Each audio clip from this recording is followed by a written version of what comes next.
welcome back to Food Prep Guide and welcome back to another Meals in Jars video. If you're new here, hi, my name is Jordan. We are in the middle of working through a Meals in Jars series where we can up 5 recipes per video and pressure can them and put up complete meals in jars that can sit safely on our pantry shelf without worrying about taking up valuable freezer real estate. Today's video is all about venison. Our 5 meals are going to be including either cubed venison or ground venison. Now before we move forward, I do want to note that these could just as easily be beef recipes. You can swap out venison for beef, 1-to-1 ratio. You don't have to change anything about these recipes. So let's say I say add 2 cups of ground beef to your jar or ground venison to your jar. You can simply add ground beef to your jar and not worrying about having to change anything else. So I will be using venison today, but you can certainly use ground beef. You could even use ground turkey if that's what you prefer. I'm going to be doing 5 different recipes all in the same canner load. We're testing out a bunch of different recipes, and they will all need to pressure can for 90 minutes. And since they all need to pressure can for the same time, it's totally fine to mix and match recipes within the same canner load. Be sure to check your elevation and see if you might need to add time to your canning process. And one other quick note before we get started, many of you have requested that I also show how to cook the meals when I go to serve them. What am I going to be adding to them? How am I going to serve these meals in jars? And I thought that was a fantastic idea. Now we have already done a soup video, and soup is self-explanatory. Just throw it in a pot, heat it up, and enjoy. Although we did show you how to turn our broccoli and cheese base into a broccoli and cheese soup. If you missed that video, I'm going to link the playlist where all of our meals in jars recipe will live, so you can go to that one playlist and see all the options of videos and recipes that are posted there. But these recipes, I am going to be showing you how to cook them up, but I'm going to be doing that in a separate video. The reason for that is if I were to wait and cook up all of these recipes and put them all into one video, and even with these canning instructions, it would take me several weeks to get out each of these videos, and I know none of us want to wait that long to get these delicious recipes into our repertoire. So I'm going to be doing separate video coming out probably within maybe 2 weeks or so. You know, my family's going to be eating these meals, and I'm thinking I might be able to get through them in 1 or 2 weeks and get all those meals and put all of those meals into one video for you. We'll probably title it something like cooking up 5 meals in jars, or cooking up you know, something that identifies it so that you know that it is the recipes that we canned in this Meals in Jars series. So stay tuned for those videos, and we have several more videos coming out in this series, including beef and pork, and I'm working on a vegetarian option. I don't have 5 complete recipes for that yet. If you'll have any ideas, drop them in the link below and I'll consider on including them in the vegetarian recipe roundup. Okay, let's get started. Food Prep Guide. My name is Jordan. I'm a homeschooling mom to 3, living on 3 beautiful acres with my wonderful husband. A health crisis forced our family to change the way we think about food. Unfortunately, it also put us in financial hardship. Thankfully, the solution to both challenges was the same: to live off the land as much as possible. For us, that means growing a garden, preserving the harvest, raising chickens, and cooking from scratch. It's definitely a family affair. And friends too. Meet Stacy, researcher, author, and lifelong learner. She entered the world of food preservation in the crazy days of 2020. She joined a gleaning co-op, and a local grocer offered her clearance produce in bulk. And so the adventure began. Together, we're reclaiming the old ways of food stewardship and teaching them to the next generation. If there's one thing you should know about us, it's that we love Jesus and seek to steward his blessings wisely. Our table always has room for one more, so y'all come join us.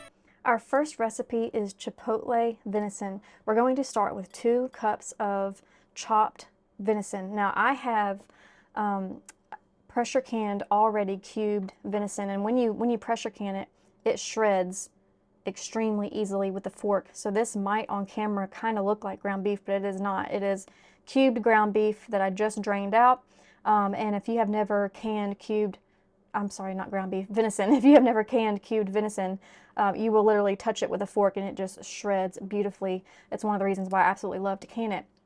But with that said, if I were making this recipe in a large batch, I would prefer to use raw venison. I don't have any on hand because I do my very best to get all of our venison up on the shelf in shelf-stable form so that I don't have to worry about the electricity going out and losing meat in the freezer, which has happened to us a couple times already. So all of my venison is already pressure canned. So I'm going to be using pressure canned chunked venison and pressure canned ground venison in all of these recipes. But you can absolutely just chop up raw venison and use those in these recipes. You don't need to do any pre-cooking when you're working with cubed meat.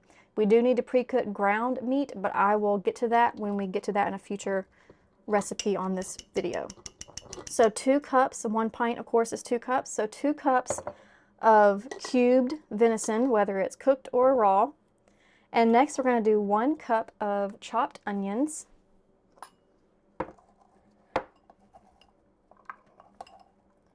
Be a little bit generous with the onions. Next, we need 1 teaspoon of salt. Anytime you're canning with salt, go ahead and use some salt that doesn't have any additives in it and has not been iodized.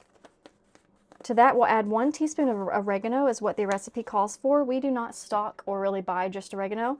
We just stock an Italian blend in bulk, and that's what I use. Anytime a recipe calls for oregano, I will simply just do Italian seasoning. So 1 teaspoon of either oregano or Italian seasoning.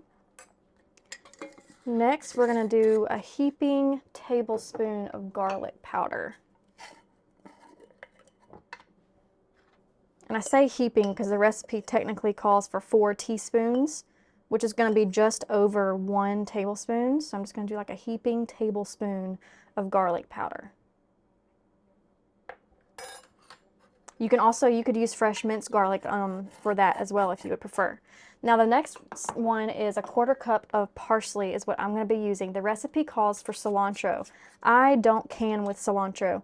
The only time I put cilantro is in a very particular salsa recipe, but to me the flavor profile of cilantro changes significantly when canned, and it just doesn't feel worth it to me to use in those recipes. But you do whatever you prefer. I'm going to be using 1/4 cup of dried parsley, or you can use a 1/4 cup of fresh chopped cilantro.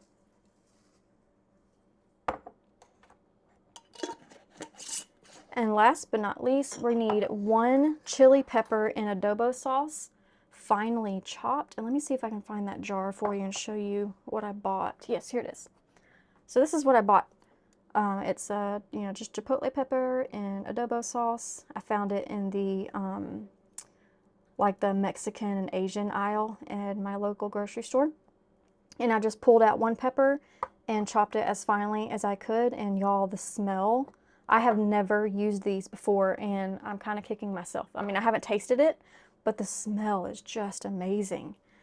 I think this chili and adobo sauce is really what's going to make this chipotle beef, or chipotle venison in this case. I think it's really going to make the recipe, so I highly encourage you not to skip out on that ingredient. I'm not usually one who buys ingredients when I only need it for one recipe, but I made an exception for this, and I'm really glad I did. I cannot wait to taste this. Okay, that is all the ingredients that we need. So now we're just going to top with water to 1-inch headspace. I'm actually going to, so you can top with water. For all of these recipes, you can actually top with whatever you want, whatever liquid you want. Some really good options are water, beef broth, chicken broth, or even tomato juice if that complements what you're canning. So I think beef broth would be amazing for this. I don't have any beef broth already canned up, so what I'm going to use is 1 tablespoon of this beef broth powder from Orrington Farms. It's my favorite brand. And together, when the water mixes with this powder, it's going to make beef broth inside the jar. I just think it's going to add so much more flavor than using plain water, but you certainly can use plain water if that's what you have on hand and if that's what you prefer.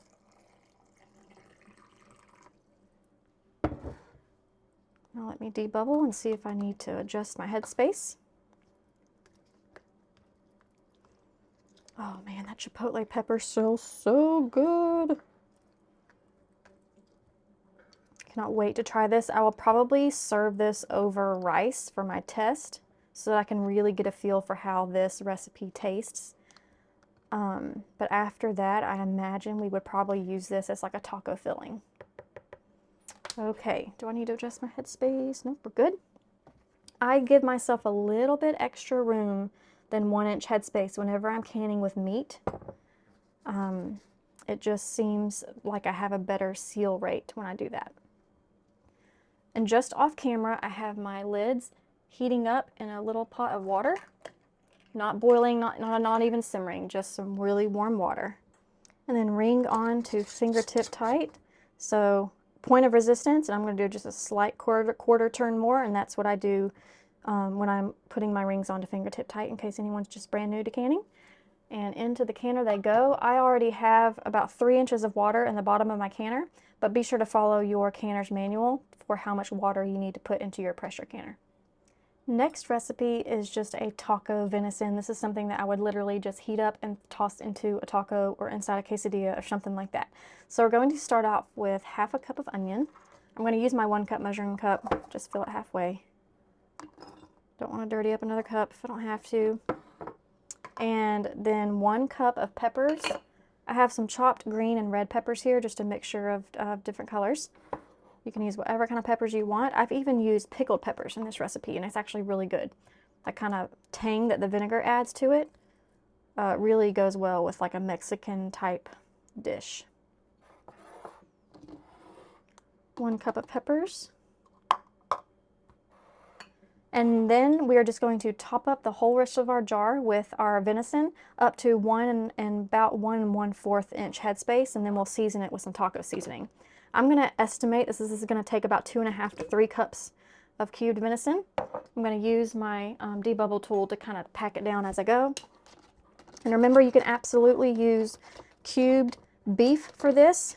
You can just get some, like a chuck roast or some beef tips. Cut those up into about 2-inch cubes and use this in your recipe if you would prefer. Let's try that. Whoops, sorry about that. It's probably loud. Yeah, okay. So the last thing we need is our taco seasoning. And I'm going to add 2 tablespoons of taco seasoning. This is our homemade mix, but you can certainly use the little packets at the store as well. I'm going to be doing 2 tablespoons of that, and then we just need to top it off with water. Again, you could use beef broth in this, chicken broth, but since we have all of that taco seasoning, I'm fine with just topping this off with water. I'm not really concerned about a lack of flavor here. So top it up with water to 1 1/4 inch headspace. I'm going to have to debubble big time to make all this liquid go down.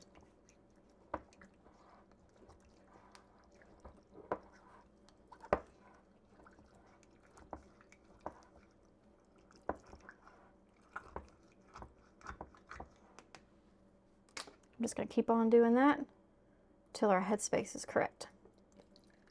I want that water to reach all the way down where those peppers and onions are, while also working out any bubbles. Okay, I'll top that off just a little bit more. Give myself a little bit extra than 1 inch, just because I'm working with meat. And sometimes the greasiness of that meat can give me a problem when I'm trying to get a good seal. New clean lid. Ring to fingertip tight. Oops. And into the jar it goes. You can't even see those vegetables down there. Okay, next recipe. This next recipe is a venison Philly cheesesteak. So good. I have made it before, but I haven't canned it. But I've made the exact ingredients and everything that you're going to be seeing here, and it's delicious. Now, we're not actually going to put any cheese in this because it's not considered safe to can dairy, but we can certainly add a slice of Swiss cheese or mozzarella cheese or provolone or anything like that when we go to serve up our sandwiches. Or you certainly don't have to do it in a sandwich. You can certainly make this, serve this over pasta, or serve this over rice, or even kind of transform it into a casserole dish. So we're going to start with 1/2 cup of onions. Where is my cup? There it is. Do 1/2 of that. And to that, we will add 1/2 cup of peppers. Again, I have used one of my 1/2 pints of pickled peppers for this recipe, and it works fantastic. I'm gonna do 1/2 cup of that. Just fill my 1 cup a little bit halfway. And to that, we're gonna do 1 tablespoon of Worcestershire sauce.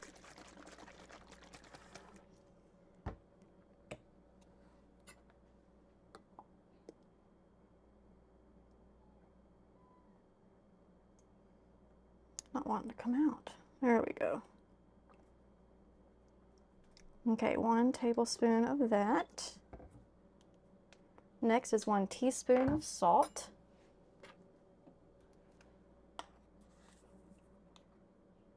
And to that, we'll add a 1/4 teaspoon of pepper.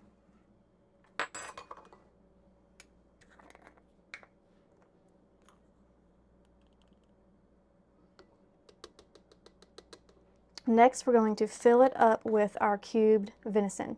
Again, it will probably take approximately 3 cups if I had to guess. I've got a pint here, which is 2 cups. If you were using beef, I'd probably estimate you'll need about 3 cups of cubed beef to fill up this recipe. Yep. Definitely need 1 more cup. Let me grab that. Got some more cubed venison. I'll kind of pack that down in there. And then we're just going to top this off with some of that beef broth powder again. If I had beef broth, I would simply just top it off with beef broth. But I don't, so we're going to use 1 tablespoon of our beef broth powder. Whoops, let me wash this tablespoon real quick. Okay, 1 tablespoon of beef broth powder, and we will top it the rest of the way with water to 1-inch headspace or 1 1/4 inch headspace.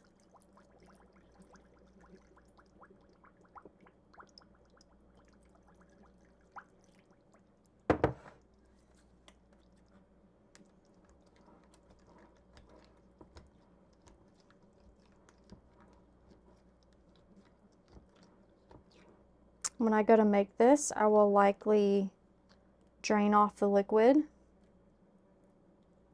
and serve it on some slider buns with a slice of provolone cheese on top. But that won't go very far to feed 5 people, so I might get a little creative, try to figure out a different way to serve this. But all the flavors of Philly cheesesteak are there, and that's what's important. Okay, new clean lid, ring to fingertip tight, and next recipe. Next up is a venison pot pie filling. It's not considered safe to can thickeners like with flour, or like we couldn't put any like a roux in there, but we will simply thicken this up when we go to serve it by making a quick roux on our stovetop, and that will give us our nice thick gooey filling for our pot pies. So to start, we need 1 cup of potatoes. We're going to follow that up with 1 cup of carrots. You can adjust the vegetables that you like in your pot pie because the meat has to can for the longest amount of time. So since we're canning for 90 minutes, that's going to take care of, like, you're not going to put any vegetable substitution in here that has to can for longer than 90 minutes. So it's totally fine for you to substitute whatever vegetables options that you like. So to this, we're going to add 1/3 cup of peas. These were frozen peas, and I simply let them thaw first and come to room temperature before putting them in our jars. So 1/3 cup of peas. And to that, we'll add 1/2 cup of onion.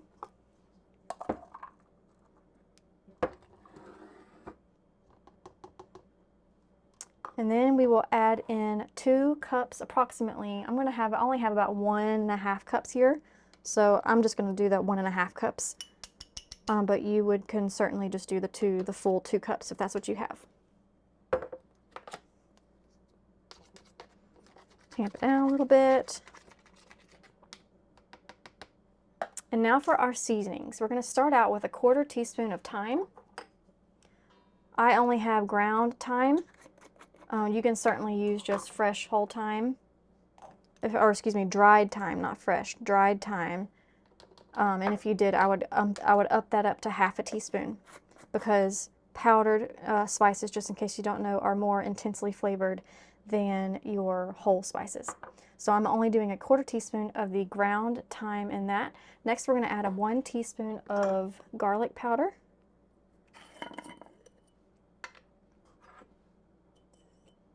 Next is 1/2 teaspoon of salt.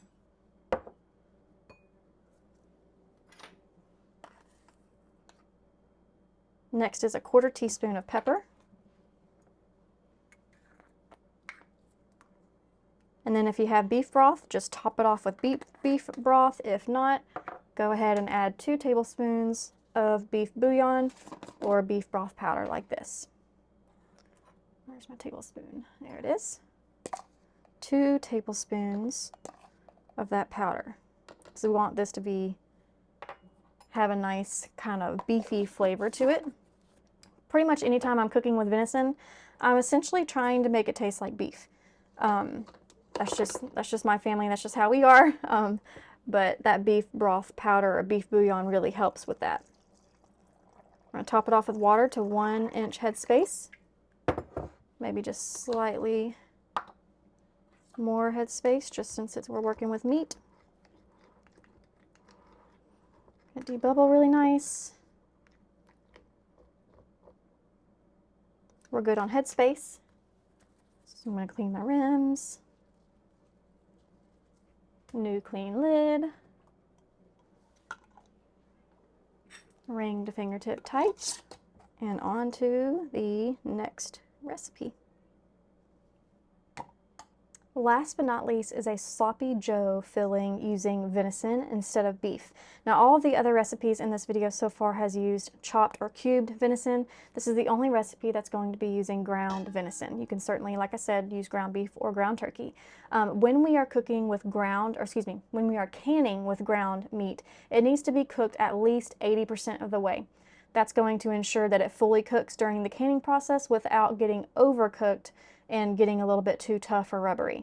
Now, like I said, all of my venison is already in jars on the shelf, and so all I have is pints of already ground and canned beef or venison. I do run the risk of having this venison kind of have an overcooked taste, but I think combined with all of the other ingredients that it's gonna be fine. But if you are working with raw ground beef or ground venison, you would simply cook it 80% of the way through, and then all of the ingredients that you see me dump into this bowl and stir into this ground venison, you would just simply put on your stovetop after you ground your meat. Put all the other ingredients in there, stir them up, get them all heated through, and then fill up your jars. Since I am working with pre-canned meat, I'm just using a regular bowl. I'm not going to be having to cook anything on the stovetop. So I'm going to start with a pint or 2 cups of ground venison. And to that, we're going to add 1 cup of onion. I'm going to do a good heaping cup for this one.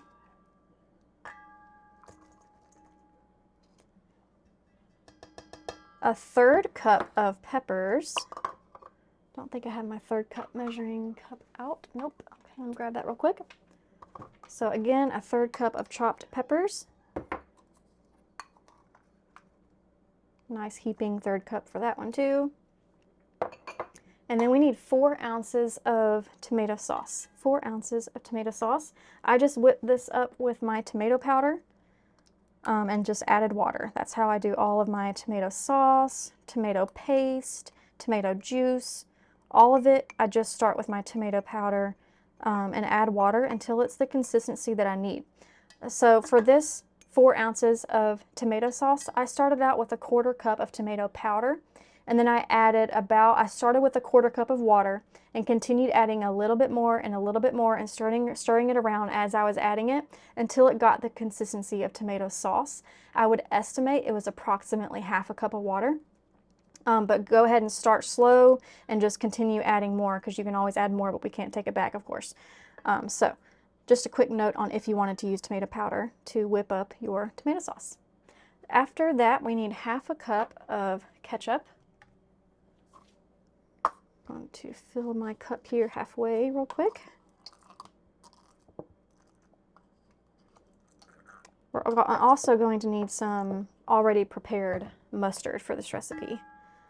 I've seen some recipes that use ground mustard, but to me that just doesn't have the same flavor in the finished product of Sloppy Joe's as prepared mustard does, and I think it's because there's a little bit of vinegar in that prepared mustard, which probably adds a good bit of flavor to this Sloppy Joe mix.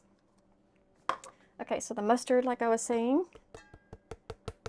I'm sorry, yeah, the mustard. We only need a tiny little teaspoon of this.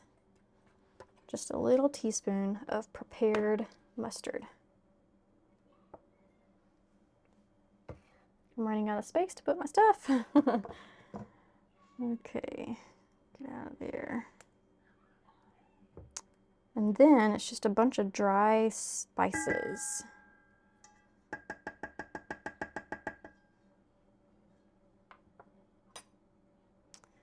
So this recipe is a little bit different before I move forward. So all the other recipes, we have put our raw ingredients into the jars and then topped them with water or broth to the headspace that we want. With this recipe, we're not going to do that. We're going to add a little bit of water into our recipe in the bowl, mix it all together, and then pour it into our jars. So the next recipe is 1/2 cup of water. I wanted to just clarify that real quick. 1/2 cup of water.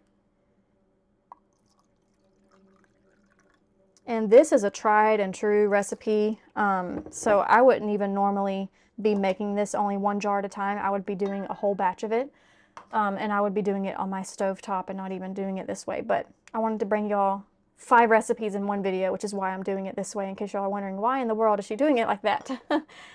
Okay, so a teaspoon, that one's already dirty. Let me use this one.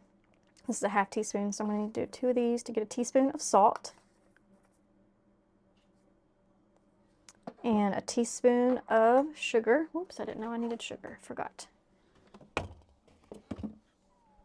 Okay, just a teaspoon of that. Still using my 1/2 teaspoon, so I'm going to do 2 of those.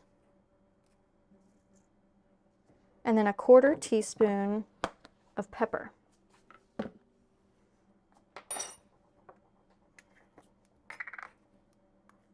Let me read through my recipe real quick and make sure I'm not missing any ingredients. We've got the venison, onion, tomato sauce, peppers, ketchup, water, salt, sugar, mustard, and pepper. We are good to go. So I'm going to give this a good stir.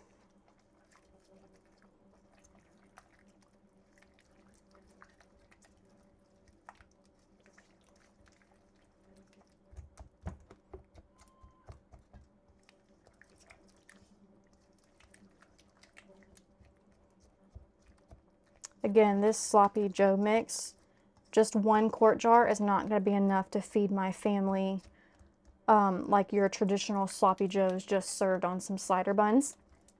But I will tell you that kids especially love, well, my kids at least, love a Sloppy Joe mixture poured over salsa, kind of like a chili mac, like, you know, I'm using macaroni noodles, and it's just like a Sloppy Joe mac instead of a chili mac, and it's really, really good. I like it too. It's not just a kid thing. We're going to fill up our jars, and this amount should bring us right up to 1 inch of a headspace with a little light on that headspace.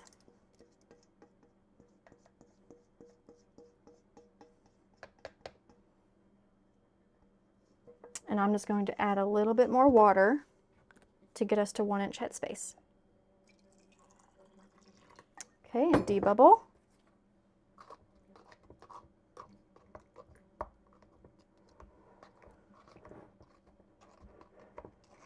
Get all those vegetables mixed in there good. Wipe our rims. Ooh, I splashed a lot up on that rim. Make sure I clean it really good. Okay, there we go. Clean lid and ring. And this is the last recipe for our Sloppy Joe mix. Into the canner, let me get tidied up and bring you up closer. Okay, I wanted to show y'all this canner up close in case anyone has not seen it before. We just hit the pressure can setting. These the quarts need to pressure can for 90 minutes. Be sure to check your elevation and see if you need to add any more time to that. It says insert jars, we already have, so I'm going to click the next button and go ahead and shut the lid. I should have shut the lid before I click that next button, but that's okay. It's just warming. It's not actually canning. It's just warming up our jars for us. But these will just beep and take me through the process. I highly recommend this canner for beginners because of its push button ease and convenience and not having to babysit it. It is the Presto digital pressure canner. I'll have it linked in the description box below. And we will be back when all of these are ready and I'll show you what the finished product looks like. Okay, the canner is done. I let them sit in here for about 10 minutes. Here they are. I believe that is the pot pie filling. Next is the Sloppy Joe mix. That separation between the juice and the solids is completely normal. In case that happens to y'all, just know that that's normal. I believe that is the taco chicken. And we have the Philly cheesesteak. Did I say chicken? I meant venison. Taco venison.